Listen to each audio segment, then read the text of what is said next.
الرحمن علم القرآن خلق الإنسان علمه البيان. یہ اللہ رب العالمین نے قرآن کریم کو نازل کیا تو میرے نبی صلی اللہ علیہ وسلم پر نازل کیا. اللہ رب العالمین نے یا ایھا المدثر پر نازل کیا, یا ایھا المزمل پر نازل کیا. اللہ رب العالمین نے یا ایھا النبی انا ارسلناک یعنی نبی پر نازل کیا, بشارت دینے والے پر نازل کیا, جنت کی خوشخبری دینے والے پر نازل کیا, جہنم کے عذاب سے بچانے والے پر نازل کیا. اللہ رب العالمین کی طرف اور رسول کی طرف جو داعی بن کر کے آیا ہوا تھا اس کے اوپر رب العالمین نے یہ قرآن کریم نازل کر دیا. قال اللہ تبارک و تعالی فی القرآن المجید یا ایھا الذین آمنوا اطیعوا اللہ واطیعوا الرسول فإن تنازعتم في شيء فردوه إلى الله والرسول. وقال تعالى في موضع آخر وما آتاكم الرسول فخذوه وما نهاكم عنه فانتهوا واتقوا الله إن الله شديد العقاب. وقال النبي صلى الله عليه وسلم تركت فيكم أمرين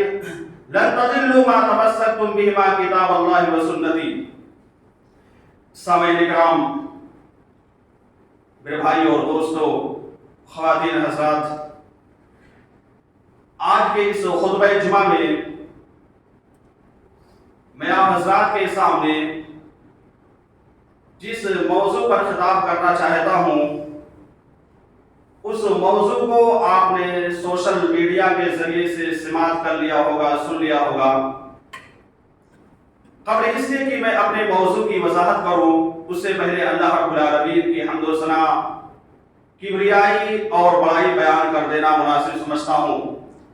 اس اللہ رب العالمین کی حمد و ثنا بیان کرنا ہمارے اوپر انتہائی زیادہ ضروری ہو جاتا ہے, جس نے ہم تمام انسانوں کو پیدا کیا اور پیدا کرنے کے بعد ہماری رشد و ہدایت کے خاطر اس روئے زمین پر آدم علیہ السلام سے لے کر میرے نبی تک تقریباً 1,24,000 انبیاء کرام سے بھی زیادہ اس دائرے فانی کے اندر آئے, جن میں سے ہمارے آخری نبی, آخری کڑی جناب محمد رسول اللہ صلی اللہ علیہ وسلم ہیں, جن کے امتی بننے کا اللہ رب العالمین نے ہمیں شرف حاصل کروایا, جن کے امتی ہونے کا ہمیں اور آپ کو شرف حاصل ہے. یہ اللہ رب العالمین کا بہت ہی بڑا ہمارے اوپر فضل و کرم ہے. میرے بھائی اور دوستو,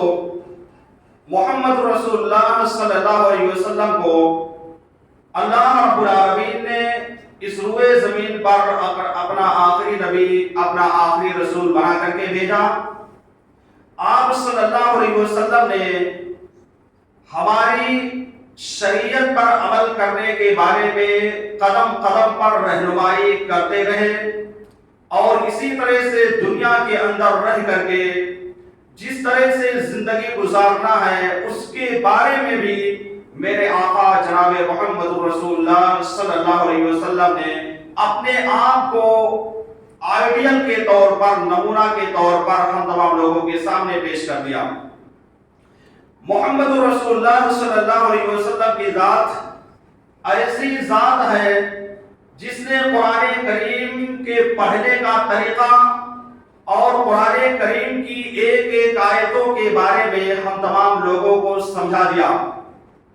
اسی طرح سے محمد رسول اللہ صلی اللہ علیہ وسلم کی شخصیت وہ شخصیت ہے کہ جس کے اوپر اللہ رب العالمین نے اپنا کلام پاک نازل کیا. میرے بھائی اور دوستو, اگر محمد رسول اللہ صلی اللہ علیہ وسلم کی ذات کو, محمد رسول اللہ صلی اللہ علیہ وسلم کی شخصیت کو دین اسلام سے الگ کر دیا جائے, یعنی قرآن مجید کو ایک طرف رکھ دیا جائے اور محمد رسول اللہ صلی اللہ علیہ وسلم کی ذات گرامی کو شریعت سے, اسلام سے خارج کر دیا جائے, نکال دیا جائے, تو پھر اسلام برباد ہو جائے گا. اسلام کا نام و نشان باقی نہیں رہ سکتا ہے اگر محمد رسول اللہ صلی اللہ علیہ وسلم کی سنت کو، محمد رسول اللہ صلی اللہ علیہ وسلم کی جو احادیث مبارکہ موجود ہیں ان کو الگ کر دیا جائے۔ اسی لیے آپ دیکھیں گے، آپ قرآن مجید کی تلاوت کرتے ہوں گے، پڑھتے ہوں گے، رب العالمین نے قرآن مجید میں ایک جگہ پر نہیں، دو جگہ پر نہیں، تین جگہ پر، چار جگہ پر اور 6 جگہ پر نہیں، بلکہ قرآن مجید میں رب العالمین نے تقریباً 20 جگہ باقاعدہ اس بات کے بارے میں کہہ دیا ہے، یا ایھا الذین آمنوا اطیعوا اللہ واطیعوا الرسول، کہ اے وہ لوگوں جو ایمان لائے ہو، تم اللہ رب العالمین کی اور اپنے رسول جناب محمد رسول اللہ صلی اللہ علیہ وسلم کی اطاعت و فرما برداری کرو۔ اس آیت کریمہ کے ذریعے سے اللہ رب العالمین نے تمام امت محمدیہ کے ہر فرد کے بارے میں یہ بتا دیا کہ جب تک آپ اللہ کے نبی صلی اللہ علیہ وسلم کی سنت کو تسلیم نہیں کریں گے، جب تک آپ نبی صلی اللہ علیہ وسلم کی احادیث مبارکہ کو ایکسپٹ نہیں کریں گے، تسلیم نہیں کریں گے، مانیں گے نہیں، اس وقت تک آپ کا شمار اللہ تبارک و تعالیٰ پر ایمان لانے والے لوگوں میں نہیں ہوگا۔ یہ اللہ رب العالمین نے اس آیت کریمہ کے اندر بیان کر دیا ہے۔ اسی طرح سے ایک دوسری آیت میں اللہ رب العالمین نے کہا فَإِن تَنَازَعْتُمْ فِي شَيْءٍ فَرُدُّوهُ إِلَى اللَّهِ، اگر تمہارا کسی معاملے میں اختلاف ہو جائے، کسی بات کو لے کر کے باہم اختلاف پیدا ہو جائے، لڑائی جھگڑے کی نوبت آ جائے، تو ایسے میں تم اس بات کو اللہ اور اس کے رسول صلی اللہ علیہ وسلم کی طرف لوٹا دو، اللہ اور اس کے رسول کی طرف اس بات کو پھیر دو۔ یہ اللہ رب العالمین نے اس آیت کریمہ کے اندر جو کہ سورہ نساء میں موجود ہے اس میں اعلان کر دیا ہے، اور اس بات کا حکم دے دیا ہے کہ جب بھی تمہارے درمیان کسی مسئلے کو لے کر کے، کسی بات کو لے کر کے، شریعت کے کسی مسائل کے تعلق سے اگر تمہارا اختلاف ہو جاتا ہے، تو ایسے میں اختلاف ہونے کے بعد تم کو یوں ہی نہیں بیٹھنا ہے، بلکہ اللہ رب العالمین اور اس کے رسول کی طرف اس معاملے کو لوٹا دینا ہے۔ کیا مطلب؟ اللہ اور اس کے رسول کی طرف لوٹانے کا کیا مطلب ہے؟ کیا ہم اپنی بات کو اللہ رب العالمین کے سامنے لے جا کر کے پیش کریں گے اور رب العالمین سے یہ پوچھیں گے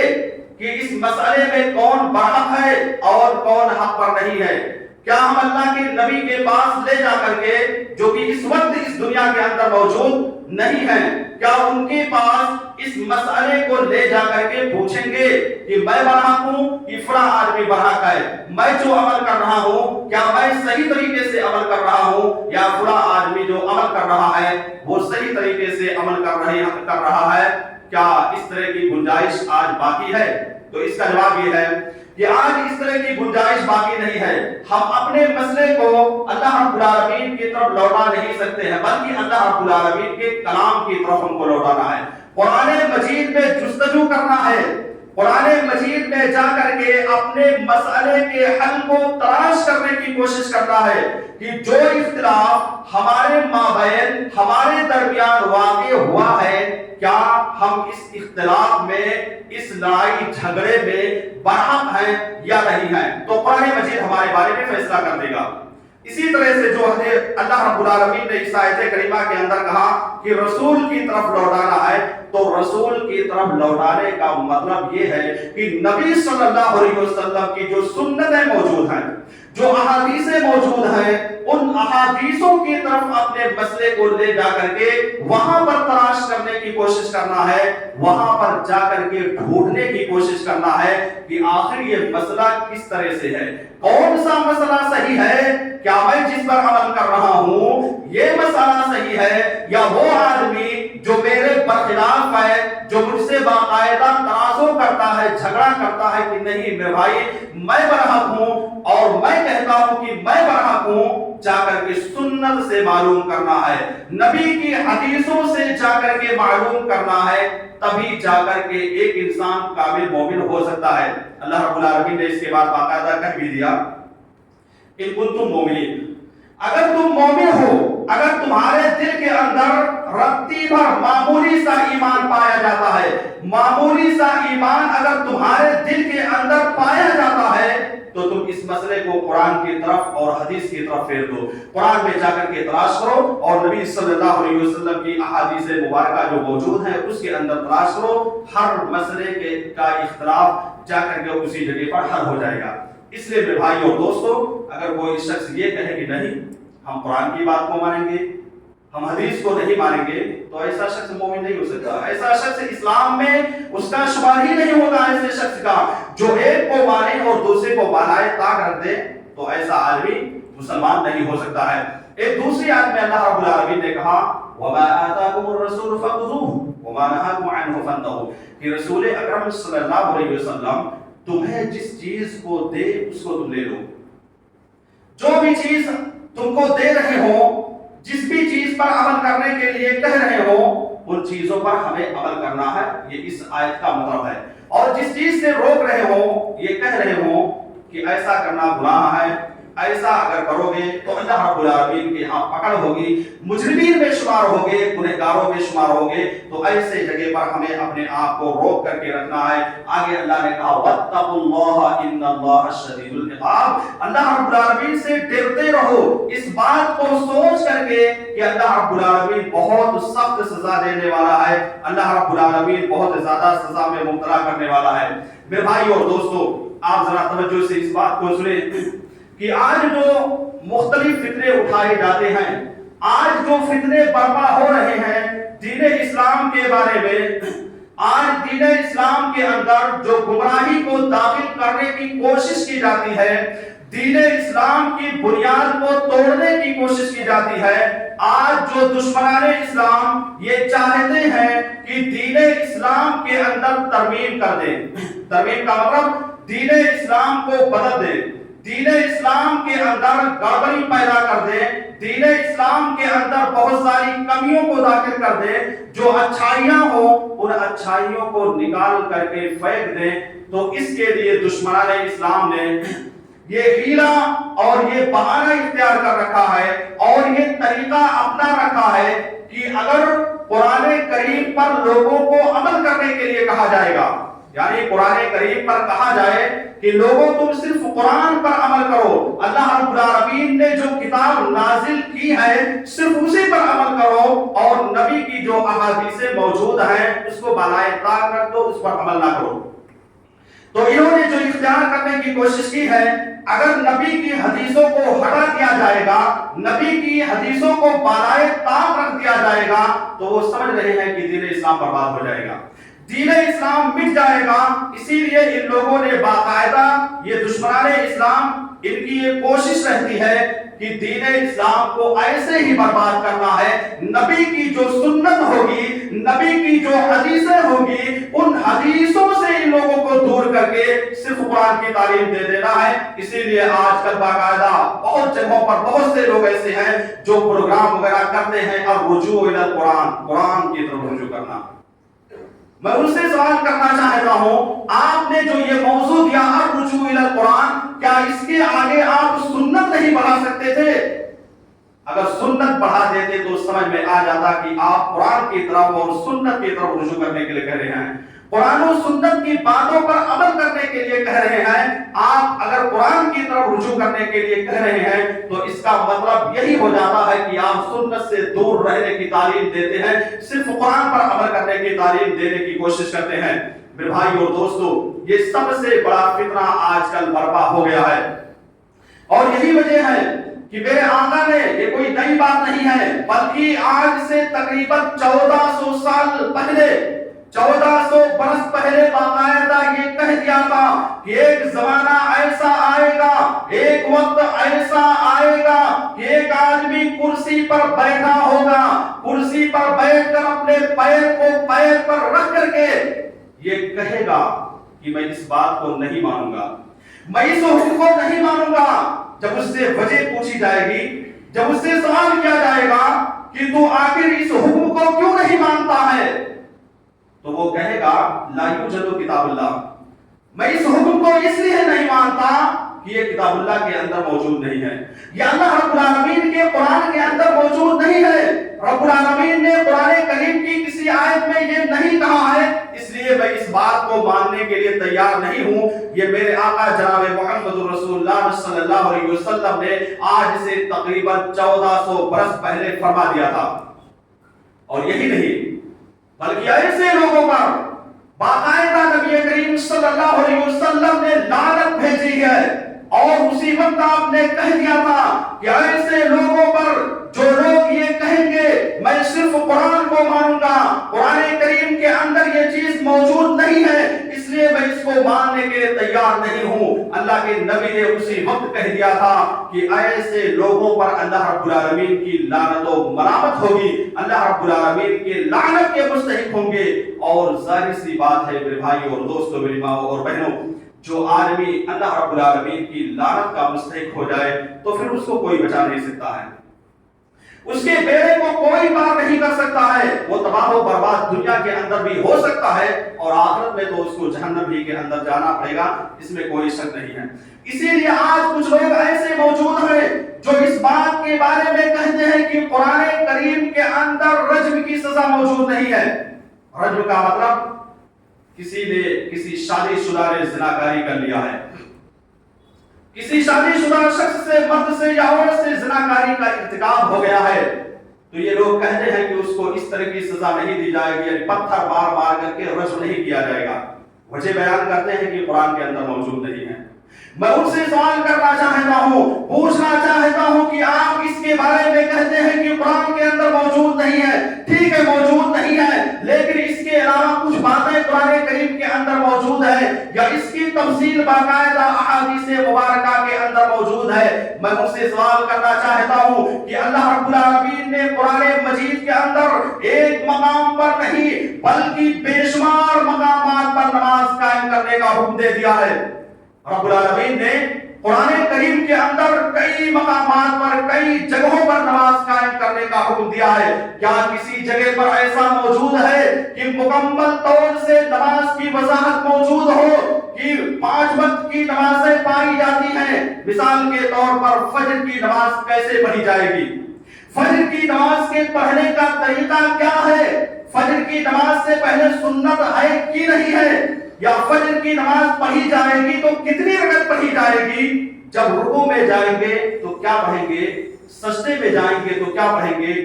اور سجدے سے اٹھنے کے بعد کیا پڑھیں گے؟ تشہد میں کیا پڑھیں گے؟ کیا یہ سارا ڈیٹیل قرآن مجید کے اندر موجود ہے؟ کیا یہ ساری تفصیل کتاب قرآن مجید کے اندر موجود ہے؟ میرے بھائی اور دوستو، کہیں بھی آپ کو نہیں ملے گا کہ مکمل طور سے کسی ایک نماز کی وضاحت موجود ہو۔ اب اگر کوئی قرآن کو صرف مانے گا، حدیث کو نہیں مانے گا تو نماز کا اس کو طریقہ بھی نہیں معلوم ہو پائے گا، نماز فجر پڑھنے کا طریقہ نہیں معلوم ہوگا کہ کس طرح سے پڑھا جائے۔ تو اب اس کی تفصیل کے بارے میں جانکاری لینے کے لیے سنت رسول کا مطالعہ کرنا پڑے گا، نبی کی سنت کی طرف جانا پڑے گا، احادیث مبارکہ کو اٹھا کر کے دیکھنا پڑے گا کہ فجر کی نماز کے پڑھنے کا طریقہ کیا ہے۔ کیا فجر کی نماز بلند آواز سے پڑھی جائے گی یا ظہر اور عصر کی نماز کی طرح سے پڑھی جائے گی؟ یہ جانکاری نبی صلی اللہ علیہ وسلم کی حدیث مبارکہ سے مل سکتی ہے۔ اسی طرح سے ظہر کی نماز پڑھنے کا طریقہ کیا ہے، ظہر کی نماز میں کتنی رکعتیں ہیں، کتنی سنتیں ہیں، پہلے کتنی سنتیں ہیں اور بعد میں کتنی سنتیں ہیں، اور 4 رکعت جو ظہر کی نماز پڑھی جائے گی بلند آواز سے پڑھی جائے گی یا جو ہے سری پڑھی جائے گی، اس کا بھی قرآن مجید کے اندر تذکرہ موجود نہیں ہے۔ اسی طرح سے عصر کی نماز کو لے لیجئے کہ عصر کی نماز کس طرح سے پڑھی جائے گی، کیا عصر سے پہلے سنت ہے یا عصر کے بعد سنت ہے؟ اس کی جانکاری اگر لینا ہے تو نبی کی حدیثی کی طرف رجوع کرنا پڑے گا۔ مغرب کی نماز پڑھنا ہے، مغرب میں 3 رکعت پائی جاتی ہے، کیا قرآن کریم کے اندر کہیں موجود ہے کہ 3 رکعت مغرب کی نماز ہے اور اس طرح سے پڑھی جائے گی؟ یا عشاء کی نماز؟ بہرحال 5 نمازوں کے بارے میں مکمل جانکاری اگر کسی کو حاصل کرنا ہے، اگر کوئی 5 وقت کی نماز صحیح طریقے سے پڑھنا چاہتا ہے اور ساری دعاؤں کے بارے میں جانکاری حاصل کرنا ہے تو اس کو سنت کی طرف رجوع کرنا پڑے گا۔ نبی صلی اللہ علیہ وسلم کی سنت کی طرف جب تک آئیں گے نہیں تب تک نماز کا مکمل طریقہ معلوم نہیں ہوگا۔ اس لیے ایسے لوگوں کو جب تک وہ حدیث کی طرف نہیں آئیں گے جانکاری نہیں ہوگی۔ اب اگر کوئی قرآن کو نہیں مانتا ہے اور احادیثوں کا انکار کر رہا ہے تو گویا کہ وہ آدمی اسلام کے اندر داخل نہیں ہے۔ اسی طرح سے آپ دیکھیے حج کے جو طریقے ہیں کہ حج کو کیسے کیا جاتا ہے، کہاں پر کیا کیا جائے گا، صفا مروہ کے اندر کیا کیا جائے گا، اور حج کے دوران کیا کیا ارکان ادا کیے جاتے ہیں، کیا مکمل طور سے قرآن کے اندر وضاحت ہے؟ کہیں بھی مکمل طور سے وضاحت نہیں ہے۔ اس کی وضاحت اگر معلوم کرنا ہے تو نبی کی سنت کی طرف جانا پڑے گا۔ اسی طرح سے شادی بیاہ کے موقع کو لے لیجئے، کسی کی شادی ہو رہی ہے، شادی میں کون سی آیتیں پڑھی جائیں گی، کیا کیا پڑھا جائے گا، کس طرح سے نکاح کیا جائے گا، یا جب آدمی لڑکا اپنی بیوی کے پاس جائے گا تو کیسے جائے گا، کیا کرے گا، سارا ڈیٹیل معلوم ہوگا تو نبی کی حدیثوں سے معلوم ہوگا۔ اسی طرح سے زکات کے بارے میں لے لیجئے، مکمل طور سے زکات کی وضاحت قرآن کریم کے اندر موجود نہیں ہے۔ مکمل طور سے ہے کچھ وضاحت ہے لیکن مکمل طور سے وضاحت موجود نہیں ہے۔ اسی طرح سے ہم جو تجارت کرتے ہیں، ہم جو اپنے بزنس کو کرتے ہیں، دکان کو چلاتے ہیں، اب اس میں کس طرح سے کرنا صحیح ہے اور کس طرح سے کرنا غلط ہے، مکمل طور سے قرآن کریم کے اندر وہ وضاحت موجود نہیں ہے۔ تو سنت مطہرہ کی طرف رجوع کرنا پڑے گا، سنت مطہرہ سے جا کر کے اس کے بارے میں جانکاری حاصل کرنی پڑے گی۔ اسی طرح سے اگر کسی کا انتقال ہو گیا، کوئی شخص اس دنیا کے اندر آیا اور اس کا انتقال ہو گیا، تو انتقال ہونے کے بعد جنازے کی نماز اس کی کیسے پڑھی جائے گی، کتنی رکعت پڑھی جائے گی، کیا طریقہ ہوگا، اس کو قبر کے اندر داخل کرنے کا طریقہ کیا ہوگا، اس کو کفنایا جائے گا تو کتنے کپڑوں میں کفنایا جائے گا، دفن کیا جائے گا تو کیا کیسے کیا جائے گا، دفن کرنے کے بعد کیا کیا جائے گا، یہ سارا ڈیٹیل اگر کوئی قرآن کے اندر تلاش کرے تو نہیں ملے گا، اس کو نہیں مل سکتا ہے قرآن کریم کے اندر اس طرح سے۔ تو بہرحال جتنے بھی مسائل پائے جاتے ہیں، اگر کوئی آدمی یہ کہتا ہے کہ میں نبی کی حدیث کو نہیں مانوں گا، میں تو صرف اور صرف قرآن کریم کو مانوں گا، تو ایسا آدمی اپنے آپ کے بارے میں یہ نہ کہے کہ میں مسلمان ہوں، بلکہ ایسا آدمی کافروں سے بھی زیادہ بدتر ہے۔ کیوں؟ اس لیے کہ اس کو پتا ہے کہ نبی صلی اللہ علیہ وسلم نے آج سے 1400 سال پہلے یہ کہہ دیا تھا، ترکت فیکم امرین لن تضلوا ما تمسکتم بہما کتاب اللہ و سنتی، کہ میں تم لوگوں کے درمیان دو چیزیں چھوڑ کر کے جا رہا ہوں، دو چیزیں چھوڑ کر کے جا رہا ہوں۔ آپ نے آخر میں اسی حدیث کے ٹکڑے میں بیان کر دیا وہ دو چیزیں کون ہیں۔ آپ نے بیان کیا ایک تو کتاب اللہ رب العالمین کی کتاب ہے یعنی قرآن کریم، اور دوسری چیز نبی کریم صلی اللہ علیہ وسلم کی احادیث مبارکہ، اپنی سنت کا، اپنی سنت سے مراد جو نبی کی احادیث مبارکہ ہیں یہی ہے۔ تو ان دونوں چیزوں کے بارے میں نبی نے آج سے 1400 سال پہلے فرما دیا تھا کہ اگر کوئی شخص ان دونوں چیزوں کو مضبوطی کے ساتھ پکڑے رہے گا، مضبوطی کے ساتھ تھامے رہے گا، عمل کرے گا، وہ آدمی کبھی بھی گمراہ نہیں ہو سکتا ہے۔ اب اگر کوئی شخص صرف قرآن کو مانے، احادیث کو چھوڑ دے، تو ایسا آدمی گمراہ ہے۔ اس لیے کہ نبی نے کہا لن تضلوا ما تمسکتم، ہرگز نہیں گمراہ ہوگے، اور جب عمل نہیں کرو گے تو اس کا مفہوم مخالف یہی ہو گیا کہ گمراہ ہو جاؤ گے۔ ایک کو بھی اگر کوئی چھوڑ دے گا تو اس کو گمراہ مانا جائے گا۔ یہ نبی صلی اللہ علیہ وسلم کی احادیث مبارکہ کے ذریعے سے پتہ چلتا ہے، اس حدیث سے بھی اور اس کے علاوہ بے شمار حدیثیں موجود ہیں۔ تو کہنے کا مقصد یہ ہے کہ ہم کو قرآن کو بھی ساتھ لے کر کے چلنا ہے اور سنت مطہرہ کو بھی ساتھ لے کر کے چلنا ہے۔ قرآن کریم کی تفسیر ہمارے نبی صلی اللہ علیہ وسلم خود تھے۔ نبی کریم صلی اللہ علیہ وسلم کو بہت سارے مقامات پر اللہ رب العالمین نے مخاطب کر کے باقاعدہ آپ کو یہ بیان کر دیا کہ ایسا آپ حکم دیجئے۔ تو مکمل طور سے جانکاری حاصل کرنے کا طریقہ یہی ہے کہ ہم سنت کی طرف رجوع کریں۔ اسی طرح سے ابو بکر صدیق رضی اللہ تعالیٰ عنہ کے زمانے میں جب یہ خلیفہ تھے، خلیفۃ المسلمین تھے، تو اس وقت کچھ لوگوں نے کہہ دیا کہ ہم زکوٰۃ نہیں دیں گے، زکوٰۃ کا انکار نہیں کیا کہ زکوٰۃ ہم نہیں مانتے ہیں، بلکہ یہ کہہ دیا کہ ہم ابو بکر کو زکوٰۃ نہیں دیں گے۔ ابو بکر صدیق رضی اللہ تعالیٰ عنہ کے بارے میں بیان کر دیا کہ ہم ان کو زکوٰۃ نہیں دے سکتے ہیں۔ یہ بات خلیفۃ المسلمین ابو بکر صدیق کے پاس جب پہنچی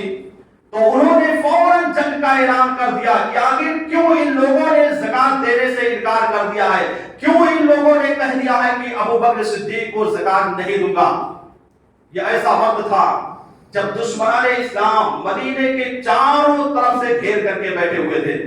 مدینہ میں حملہ کرنے ہی والے تھے۔ ابو بکر صدیق رضی اللہ تعالیٰ عنہ کو جب معلوم ہو گیا، آپ نے فوراً اعلان جنگ کر دیا کہ ایسے لوگوں سے جنگ کرنے کے لیے اے میرے صحابہ کرام تیار ہو جاؤ جنہوں نے یہ کہہ دیا ہے کہ ابو بکر صدیق رضی اللہ تعالیٰ عنہ جو زکات وصول کرنا چاہتے ہیں اس زکات کو ہم دینے کے لیے تیار نہیں ہیں۔ صحابہ کرام پریشان ہو گئے، کہنے لگے کہ خلیفۃ المسلمین، آپ کو معلوم ہے کہ دشمنان اسلام چاروں طرف سے حملہ کرنے کے لیے تیار ہیں اور آپ ان لوگوں سے جنگ کرنے کے لیے تیار ہیں جن کا نام عبداللہ ہے، جن کا نام قاسم ہے، جن کا نام محمد ہے، جن کا نام حامد ہے، یعنی مسلمانوں کا نام شمار کر کے کہا کہ ان لوگوں سے جنگ کرنا چاہتے ہیں۔ ابو بکر صدیق رضی اللہ تعالیٰ عنہ نے کہا کہ بالکل، ان لوگوں نے انکار کر دیا کہ ہم زکات نہیں دیں گے، اور زکات دینا بالکل فرض ہے، اللہ نے قرآن کے اندر بھی کہا ہے اور نبی صلی اللہ علیہ وسلم نے نصاب متعین کر دیا ہے کہ اتنا مال ہو جائے گا تو آپ کو زکات ہر حال میں دینا پڑے گا، اتنا مال ہونے کے ساتھ 7 سال مکمل ہو جائے گا تو زکات دینا پڑے گا۔ اسی لیے ابو بکر صدیق رضی اللہ تعالیٰ عنہ نے ان لوگوں کے خلاف جنگ کرنے کا اعلان کر دیا۔ حضرت ابو بکر نے کہا کہ لوگوں تم لوگ نکل جاؤ ان لوگوں سے جنگ کرنے کے لیے۔ عمر فاروق رضی اللہ تعالیٰ عنہ آتے ہیں، کہتے ہیں ابو بکر، کیا آپ کو معلوم ہے کہ چند مسلمان جو مدینے کے اندر موجود ہیں، اگر تم ان سے جنگ کرو گے، اگر تم ان سے لڑائی کرو گے تو نتیجہ کیا نکل کر آئے گا، کچھ پتا ہے؟ ابو بکر صدیق رضی اللہ تعالیٰ عنہ نے عمر فاروق رضی اللہ تعالیٰ عنہ کو کہا کہ اے عمر، تم مجھ کو مشورہ دینے آئے ہو؟ اے عمر، کیا تم مجھ کو مشورہ دینے آئے ہو؟ بہت ہی سخت لہجے میں ابو بکر نے کہا کہ ہر حال میں ان سے جنگ کرنے کے لیے تیار ہوں جب تک کہ یہ لوگ زکات ادا کرنے کے لیے تیار نہیں ہو جائیں گے۔ میرے بھائی اور دوستو، وہ ابو بکر صدیق رضی اللہ تعالیٰ عنہ جو انتہائی زیادہ رقیق القلب تھے، ان کا دل بہت ہی زیادہ نرم تھا، انتہائی زیادہ ان کے اندر محبت پائی جاتی تھی، وہ سراپا رحمت تھے، وہ سراپا مودت تھے، لیکن اس کے باوجود بھی انہوں نے باقاعدہ جب قرآن و حدیث کی بات آئی تو جنگ کرنے کے لیے تیار ہو گئے۔ ابو بکر صدیق رضی اللہ تعالیٰ عنہ کے سامنے جیسے ہی عمر فاروق رضی اللہ تعالیٰ عنہ آتے ہیں اور اس بات کو پیش کرتے ہیں کہ اے ابو بکر، ان لوگوں سے جنگ مت کیجئے، آپ کو جنگ کرنا ہے، آپ کو لڑنا ہے، تو یہ جو دشمنان اسلام مدینے کے ارد گرد گھیر کر کے بیٹھے ہوئے ہیں، آپ ان سے جنگ کیجئے۔ ابو بکر صدیق رضی اللہ تعالیٰ عنہ نے فوراً عمر فاروق رضی اللہ تعالیٰ عنہ کو ایک گھونسا مار دیا۔ اتنا زیادہ ناراض ہو گئے کہ انہوں نے باقاعدہ عمر فاروق کو ایک گھونسا لگا دیا اور یہ کہہ دیا عجب بال فی الجاہلیہ خوار فی الاسلام، کہ تو جاہلیت میں بہت بڑا مرد بنتا تھا، جاہلیت میں اپنے آپ کو بہت بڑا طاقتور ثابت کرتا تھا،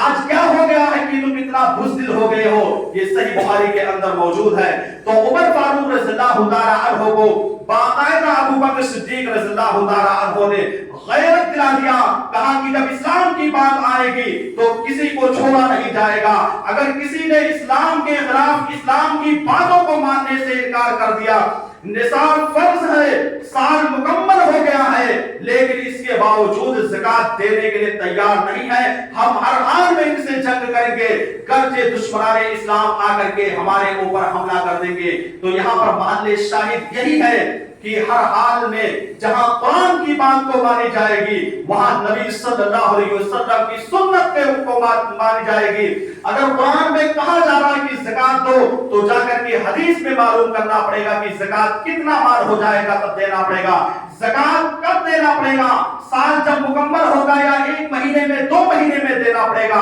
اس کی مکمل جانکاری اگر حاصل کرنا ہے تو حدیث مبارکہ کے طرف جا کر کے رجوع کرنا پڑے گا، نبی کی سنت کی طرف لوٹنا پڑے گا، تب جا کر کے پتا چلے گا کہ اتنا زکات دیا جائے گا۔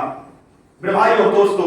یہی ابو بکر صدیق رضی اللہ تعالیٰ عنہ جو بہت ہی زیادہ رقیق القلب تھے، دل ان کا انتہائی زیادہ نرم رہا کرتا تھا۔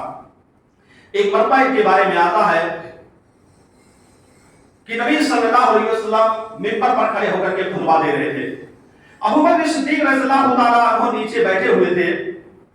اور نبی صلی اللہ علیہ وسلم کے سامنے جبریل امین آتے ہیں, ایک سورت لے کر کے نازل ہو جاتے ہیں, اذا جاء نصر اللہ والفتح. اس سورت کو لے کر کے جب نازل ہوتے ہیں تو ابو بکر صدیق رضی اللہ تعالیٰ عنہ اس قدر رونا شروع کر دیتے ہیں, اس قدر رونا شروع کر دیتے ہیں جس طرح سے ایک چھوٹا سا معصوم بچہ جب اپنی ماں کی پستان سے دور ہٹ جاتا ہے, جب اپنی ماں کے دودھ کو نہیں پاتا ہے, بھوکا رہتا ہے, وہ بلک بلک کر کے روتا ہے, ٹھیک اسی طرح سے ابو بکر صدیق رضی اللہ تعالیٰ عنہ جب نبی صلی اللہ علیہ وسلم منبر پر تشریف فرماتے خطبہ دے رہے تھے, رو رہے تھے. یہ ابو بکر صدیق تھے. لوگوں نے سوال کیا, پوچھا کہ ابو بکر یہ تو خوشی کی بات ہے کہ اللہ رب العالمین نے اذا جاء نصر اللہ والفتح, کہ جب اللہ رب العالمین کی فتح آ جائے گی, کامیابی آ جائے گی, مدد آ جائے گی, اور ایک دن ایسا آئے گا کہ لوگ اسلام میں فوج در فوج داخل ہوں گے, پوری قطار لگ جائے گی, لائن لگ جائے گی اسلام میں داخل ہونے کے لیے. ابو بکر صدیق رضی اللہ تعالیٰ عنہ نے وہاں صحابہ کرام کے سامنے کہا کہ میرے صحابہ کرام تم کو پتہ نہیں ہے کہ میں کیوں رو رہا ہوں, جہاں پر اللہ رب العالمین نے ہمیں یہ خوشخبری دے دی ہے کہ دین اسلام میں ایک دن گروہ در گروہ لوگ داخل ہوں گے, پوری فوج دین اسلام کے اندر داخل ہونے کی کوشش کرے گی. یہ تو خوشخبری ہے, لیکن وہاں پر اسی آیت کریمہ سے پتہ چلتا ہے کہ نبی کا اب اس دنیا سے انتقال ہونے والا ہے, میرے نبی اس روئے زمین کو چھوڑ کر کے جانے والے ہیں, میرے نبی صلی اللہ علیہ وسلم چند لمحے کے بعد اس دنیا سے چلے جائیں گے. اے صحابہ کرام, اس بات کو لے کر کے مجھے تکلیف ہے,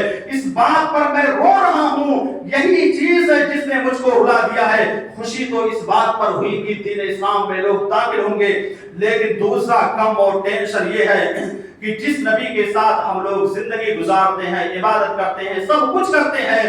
وہ نبی ہمارے درمیان نہیں رہے گا. تو یہ ابو بکر صدیق رضی اللہ تعالیٰ عنہ جو اتنے رقیق القلب انسان تھے, ان کا دل انتہائی زیادہ نرم پڑ جاتا تھا, لیکن جب معاملہ دین اسلام کی آ گئی, جب دین اسلام کی باتوں کا معاملہ آیا, جب زکات کا مسئلہ آیا, تو یہ نہیں دیکھا کہ سامنے کون کھڑا ہے. سامنے عمر فاروق جیسے جلیل القدر صحابی کھڑے ہیں. عمر فاروق رضی اللہ تعالیٰ عنہ وہ شخصیت ہے کہ لوگ ان کو دیکھ کر کے ڈرا کرتے تھے. صرف لوگ ہی نہیں بلکہ شیطان بھی انتہائی زیادہ خائف ہو جاتا تھا, شیطان بھی انتہائی زیادہ عمر فاروق سے ڈرتا تھا. اس کو پتہ چلتا تھا کہ عمر اس گلی سے آ رہے ہیں تو وہ راستہ چھوڑ کر کے کسی دوسرے راستے پر جانے پر مجبور ہو جایا کرتا تھا. اس عمر کو ابو بکر صدیق رضی اللہ تعالیٰ عنہ نے باقاعدہ پھوسا مار کر کے بتا دیا کہ دین کے معاملے میں اگر کمپرومائز کرنے کی کوشش کرو گی کہ چھوڑ دو, تو میں چھوڑنے کے لیے تیار نہیں ہوں گا. آخرکار نتیجہ اس کا نکل کر کے یہ آیا کہ ان لوگوں نے باقاعدہ زکات دیا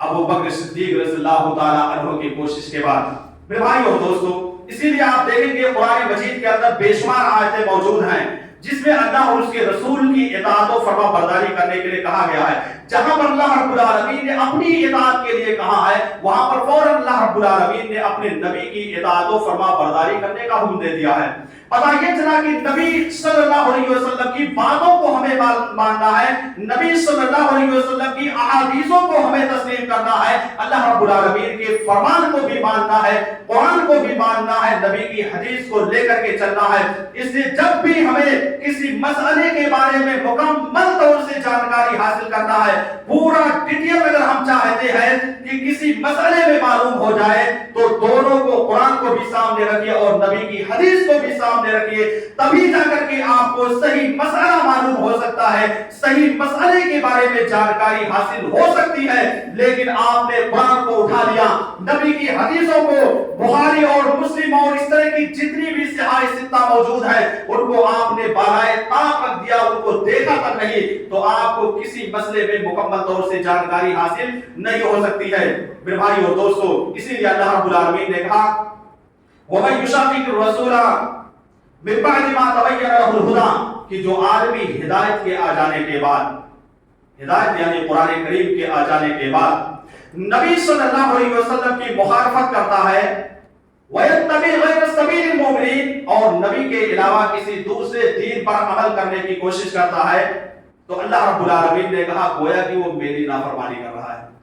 وہ میری باتوں کو ماننے کے لیے تیار نہیں ہے۔ یہ کس نے کہا؟ یہ اللہ رب العالمین نے کہہ دیا کہ اگر کوئی نبی صلی اللہ علیہ وسلم کی بات کو نہیں مانتا ہے تو گویا کہ وہ میری مخالفت کر رہا ہے، میری باتوں کو نہیں مان رہا ہے۔ اور ایسے آدمی کے بارے میں رب نے کہا نسلیہ جہنم، ہم ایسے آدمی کو جہنم کے اندر داخل کریں گے۔ اللہ رب العالمین نے کہہ دیا کہ جہنم اس کا ٹھکانہ ہوگا، وساعت مصیرا، اور جہنم کے اندر ایسے آدمی کو ٹھہرنا پڑے گا۔ گویا کہ اگر کسی نے نبی کی حدیث کو ماننے سے انکار کر دیا، صرف قرآن کو لے کر کے چلتا رہا، قرآن کہتا رہا کہ قرآن ہی میرا یہی ہدایت ہے، ہم قرآن کو صرف مانیں گے، ہم نبی کی حدیث کو نہیں مانیں گے، تو ایسے آدمی کا ٹھکانہ کیا ہے؟ یہ اللہ رب العالمین نے سورہ نساء کے اندر بیان کر دیا کہ ایسے آدمی کا ٹھکانہ جہنم ہے، جہنم ہے، اور جہنم یہ بہت ہی بری جگہ ہے۔ اس لیے میرے بھائیو دوستو، کوئی بھی مسئلہ ہو اس مسئلے کو ہمیں قرآن و حدیث کے ذریعے سے معلوم کرنا چاہیے۔ اور آپ سبھی لوگوں کو معلوم ہے کہ یہ قرآن جو اللہ رب العالمین نے نازل کیا ہے یہ جناب محمد رسول اللہ صلی اللہ علیہ وسلم پر نازل کیا ہے، اور محمد رسول اللہ صلی اللہ علیہ وسلم کو رب العالمین نے قرآن کریم کا ترجمان بنا دیا ہے، قرآن کریم کے معانی اور مفہوم کو بیان کرنے والا بنا دیا ہے۔ اللہ رب العالمین نے اس قرآن کریم کو عرب کے کسی دوسرے شخص پر نہیں نازل کیا، کسی ابو جہل جیسی شخصیت پر نازل نہیں کیا، یا جو بہت بڑے لوگ شمار ہوتے تھے عرب کے ان کے اوپر نہیں نازل کیا، بلکہ رب نے اس قرآن کریم کو اگر نازل کیا تو یتیم بچے کے اوپر نازل کیا، آمنہ کے نام پر اللہ رب العالمین نے اس قرآن کریم کو نازل کیا۔ یہ اللہ رب العالمین نے قرآن کریم کو نازل کیا تو میرے نبی صلی اللہ علیہ وسلم پر نازل کیا۔ اللہ رب العالمین نے یا ایھا المدثر پر نازل کیا، یا ایھا المزمل پر نازل کیا۔ اللہ رب العالمین نے یا ایھا النبی انا ارسلناک یعنی نبی پر نازل کیا، بشارت دینے والے پر نازل کیا، جنت کی خوشخبری دینے والے پر نازل کیا، جہنم کے عذاب سے بچانے والے پر نازل کیا۔ اللہ رب العالمین کی طرف اور رسول کی طرف جو داعی بن کر کے آیا ہوا تھا اس کے اوپر رب العالمین نے یہ قرآن کریم نازل کر دیا۔ آج آپ انکار کرتے ہیں اور یہ کہتے ہیں کہ قرآن کریم کے اندر رجم کی آیت موجود نہیں ہے، رجم کا حکم قرآن کریم کے اندر موجود نہیں ہے، اس لیے میں اس بات کو ماننے کے لیے تیار نہیں ہوں۔ اگر تم رجم کی بات نہیں مانتے ہو تو قرآن کریم کے اندر نماز کے مسائل موجود نہیں ہے، گویا کہ آپ اس کا بھی انکار کر رہے ہو، آپ اس کو بھی ماننے کے لیے تیار نہیں ہو رہے ہو۔ یہ آپ کے بارے میں کہا جائے گا یا جس کی تفصیل قرآن کے اندر موجود نہیں ہے، احادیث مبارکہ کے اندر موجود ہے، گویا کہ آپ اس کا انکار کر رہے ہو۔ اس لیے جب بھی آپ کو شریعت پر عمل کرنا پڑے گا تو شریعت کی دونوں چیزوں کو لے کر کے چلنا ضروری ہوگا۔ یہ میرے نبی صلی اللہ علیہ وسلم نے بیان کر دیا۔ میرے نبی صلی اللہ علیہ وسلم کے پاس ایک اور مسئلہ آتا ہے، وہ مسئلہ یہ ہے کہ ایک آدمی آتا ہے اور کہتا ہے کہ میں نے ایک آدمی کو اپنے گھر پر مستری کام کرنے والا، گھر وغیرہ بنانے والا یا کوئی اور کام کرنے والا تھا، اس کو لے کر کے آیا کہ یہ کام میرے گھر کا کرنا ہے۔ اب اس آدمی نے اس کی اہلیہ سے کنٹیکٹ کر لیا، تعلقات بنا لیا، اور دھیرے دھیرے نوبت یہاں تک کہ جا پہنچی کہ اس نے زناکاری کا ارتکاب کر دیا۔ یہ صحیح بخاری اور مسلم کی حدیث ہے۔ اب بخاری شریف کی بات آ گئی ہے تو تھوڑا امام بخاری رحمۃ اللہ علیہ کے بارے میں آپ جانکاری حاصل کر لیجئے۔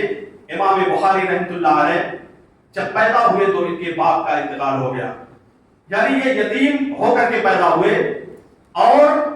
ان کی پیدائش کے بارے میں باقاعدہ ان کی ماں نے اللہ رب العالمین سے دعا مانگا تھا۔ ان کی ماں کی سہیلیاں آتی ہیں اور خوشخبری دینے کے لیے، ظاہر سی بات ہے بیٹے کے بارے میں دعا مانگا تھا، تو خوشخبری دینے کے لیے کہ اللہ نے آپ کو بیٹے سے نوازا ہے، تو ان کی ماں نے کہا کہ میں اس بات کو لے کر کے خوش نہیں ہوں کہ یہ میرا بیٹا میرے بڑھاپے کا سہارا بنے گا، یہ میرا بیٹا اپنے باپ کے نام کو روشن کرے گا، میں اس بات کو لے کر کے خوش نہیں ہوں، بلکہ میں اس بات کو لے کر کے خوش ہوں کہ میرا بیٹا دین کا داعی بنے گا، دین اسلام کے نام کو روشن کرے گا۔ اسی لیے میں چاہتی ہوں کہ اپنے بیٹے کا نام آمنہ کے بیٹے کا نام رکھوں گی، یعنی محمد صلی اللہ علیہ وسلم کا نام، اسی لیے محمد بن اسماعیل بخاری کہا جاتا ہے۔ تو محمد اسی لیے وہ کہتی ہیں میں نے نام رکھا تاکہ دین اسلام کے نام کو روشن کر دے، دین اسلام کو باقاعدہ ترقی کی منزل پر پہنچا دے، اسی لیے ان کی ماں نے باقاعدہ ان کا نام محمد رکھ دیا تھا۔ امام بخاری کے بارے میں آتا ہے کہ یہ بچپن میں جب پیدا ہوئے تو بچپن میں کسی کو نہیں معلوم ہوتا ہے کہ بچے کا کون سا اعضاء درست ہے، کیا بچہ اپنی آنکھ سے دیکھ سکتا ہے یا نہیں دیکھ سکتا ہے، یا بچپن میں بچہ گونگا رہے گا، بول پائے گا کہ نہیں بول پائے گا۔ تو ایسے ہی مسئلہ تھا، آنکھ تو مکمل طور سے امام بخاری کو موجود تھی، اس میں کوئی شک نہیں ہے، لیکن بینائی موجود نہیں تھی، وہ دیکھ نہیں سکتے تھے۔ ان کی ماں پریشان ہو گئی جب بچہ بڑا ہو گیا، دکھائی نہیں دے رہا ہے امام بخاری کو، تو اللہ رب العالمین سے دعا کرتی ہے اللہ میں نے اپنے بیٹے کو اس لیے نہیں مانگا تھا کہ اللہ تو میری خدمت کے لیے دے دے، بلکہ میں نے اس لیے مانگا تھا کہ تیرے دین کا داعی بن جائے، دین اسلام کو پہنچانے والا بن جائے۔ میں نے اس لیے مانگا تھا اے اللہ اگر میری نیت درست ہے، میری نیت اگر صحیح ہے، اے اللہ میرے بیٹے کے آنکھ کی روشنی کو تو لوٹا دے، واپس کر دے۔ میرے بھائی اور دوستو، تاریخ نویسیوں میں لکھا ہے، سیرت نگاروں میں لکھا ہے کہ جیسے ہی امام بخاری رحمۃ اللہ علیہ کی ماں نے دعا کی، ابھی اپنے ہاتھ کو نیچے گرایا ہی نہیں تھا، ہاتھ اٹھا کر کے دعا ہی کر رہی تھی، فوراً اللہ رب العالمین نے ان کے بیٹے کو روشنی سے نواز دیا، آنکھ دکھنے لگا۔ جس دایا کے پاس امام بخاری رحمۃ اللہ علیہ موجود تھے، وہ دایا خوش ہو کر کے آتی ہیں اور کہتی ہیں کہ اے بخاری کی ماں، اے محمد کی ماں، تیرے بیٹے کو اللہ رب العالمین نے روشنی سے نواز دیا ہے، دیکھ تیرا بیٹا دیکھنے کے لائق ہو گیا، دیکھ رہا ہے، دیکھو کس طرح سے چل رہا ہے۔ تو اللہ رب العالمین نے ان کو روشنی سے نواز دیا۔ یہاں ایک بات یہ معلوم ہوتی ہے کہ امام بخاری رحمۃ اللہ علیہ کی ماں نے اگر کسی سے بینائی کے بارے میں شفا یابی مانگا تو صرف اور صرف اللہ رب العالمین سے مانگا۔ میرے بھائی اور بہنیں غور سے سن لیں، آج کوئی پریشانی ہوتی ہے بیٹے کے اوپر، بیٹیوں کے اوپر، یا شوہر کے اوپر، یا خود کے اوپر پریشانی ہوتی ہے، فوراً بازاروں پر اور درگاہوں پر جا کر کے غیر اللہ کے سامنے پکارنے لگتی ہے، ان سے مانگنے لگتی ہے۔ میری ماؤں اور بہنوں، یہ بالکل غلط ہے۔ آپ امام بخاری رحمۃ اللہ علیہ کی ماں کو دلیل بنائیے، انہوں نے اللہ رب العالمین سے مانگا، رب العالمین نے امام بخاری کو بینائی سے عطا کر دیا۔ تو امام بخاری رحمۃ اللہ علیہ جب بڑے ہو گئے تو باقاعدہ یہ مسجد نبوی کے اندر بیٹھا کرتے تھے، مسجد نبوی کے اندر بیٹھتے تھے اور وہاں پر حدیثوں کو لکھا کرتے تھے۔ امام بخاری رحمۃ اللہ علیہ کو اگر معلوم ہوتا تھا کہ ایک حدیث ہے جو فلاں آدمی کے پاس ہے، چاہے ہزاروں کلومیٹر کیوں نہ ہوتا تھا، وہاں پر چل کر کے جاتے تھے، اس حدیث کو لے کر کے مسجد نبوی کے اندر آتے تھے، بہت سارے لوگوں سے تحقیق کرتے تھے، پھر آ کر کے امام بخاری رحمۃ اللہ علیہ پہلے وضو کرتے تھے، 2 رکعت نفل پڑھتے تھے، 2 رکعت پڑھتے تھے اور روضۃ من ریاض الجنہ کے پاس بیٹھ کر کے حدیثوں کو لکھا کرتے تھے۔ اس طرح سے امام بخاری نے پوری حدیثوں کو 2 رکعت نماز پڑھ کر کے باقاعدہ بخاری شریف کو لکھ کر کے ہم تمام لوگوں کے سامنے پیش کر دیا، جو آج ہمارے لیے باقاعدہ ہدایت کا ذریعہ ہے۔ امام بخاری رحمۃ اللہ علیہ نے اتنا بڑا کارنامہ انجام دے دیا۔ تو اسی بخاری کے اندر،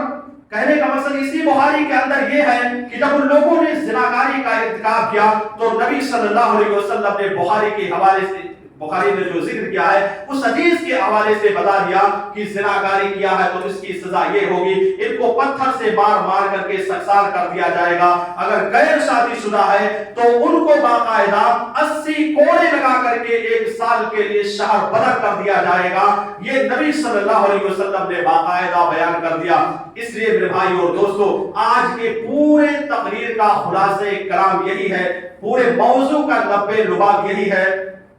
کہ ہمیں جیسے ہی قرآن کو ماننا رہے گا، ٹھیک اسی طریقے سے ہمیں احادیث نبویہ کو بھی ماننا پڑے گا۔ جب ہم قرآن کو مانیں گے تو دوسری طرف نبی کی حدیث کو رکھ کر کے بھی ماننا پڑے گا۔ ایسا نہیں کہ ہم قرآن کو لے لیں اور نبی کی حدیث کو چھوڑ دیں۔ اگر اس طرح سے کوئی کرے گا تو ایسا آدمی گمراہ ہو جائے گا اور ایسے آدمی کا مومن میں شمار نہیں ہوگا۔ اللہ رب العالمین سے دعا ہے کہ الہ العالمین ہم تمام لوگوں کو ان باتوں پر عمل کرنے کی توفیق عطا فرما۔ الہ العالمین تو ہمیں قرآن قرآن و حدیث کو سمجھنے کی اور سمجھانے کی توفیق عطا فرما۔ الہ العالمین ہمیں جس طرح سے ہم قرآن کی باتوں کو مانیں ٹھیک اسی طرح سے ہمیں احادیث کی باتوں کو ماننے کی توفیق عطا فرما۔ الہ العالمین ہم تمام لوگوں کو صحیح عقیدے کو اختیار کرنے کی توفیق عطا فرما۔ الہ العالمین ہمارے جو بھائی شرک و بدعت کرتے ہیں الہ العالمین ان تمام بھائیوں کو شرک و بدعت سے بچنے کی توفیق عطا فرما۔ الہ العالمین ان تمام لوگوں کو سنت کے بارے میں قرآن کے بارے میں مکمل جانکاری حاصل کرنے کی توفیق عطا فرما۔ آمین وآخر دعوانا ان الحمد للہ رب العالمین۔